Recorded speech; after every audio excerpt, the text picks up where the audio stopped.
தஞ்சை பெரிய கோயில், பெருவுடையார் கோவில்.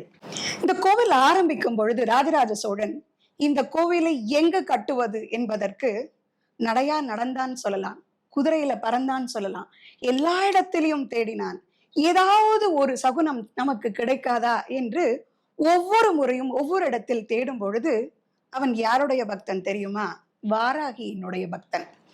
அந்த சப்த மாதர்களுள் வாராகி அவனுக்காக மனம் இறங்கி அவன் குதிரையில் சென்று கொண்டிருக்கும் பொழுது அவன் முன்னால் ஒரு பன்றி போல வந்து போக்கு காட்டி அவனை ஒரு மைதானத்தின் பக்கத்தில் அழைத்து செல்கிறாள். அங்கு வட்டமிட்டு அந்த குதிரையில் அமர்ந்து கொண்டு ராஜராஜ சோழன், இது யார், இந்த பன்றி எதற்கு என்னை இப்படி அழைக்கிறது என்று யோசனை செய்யும் பொழுது அவனுக்கு பொறி தட்டுகிறது.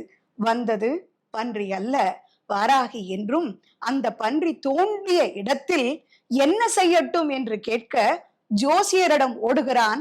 அவர் சொல்கிறார், உன்னை அங்கே அழைத்து சென்றது உன்னுடைய பெண் தெய்வம் வாராகி, அந்த இடம்தான் நீ கோவில் கட்டுவதற்கு சரியான இடம் என்று சொல்லி அந்த இடத்தில் கோவிலின் தொடக்க பூஜை ஆரம்பிக்கிறது.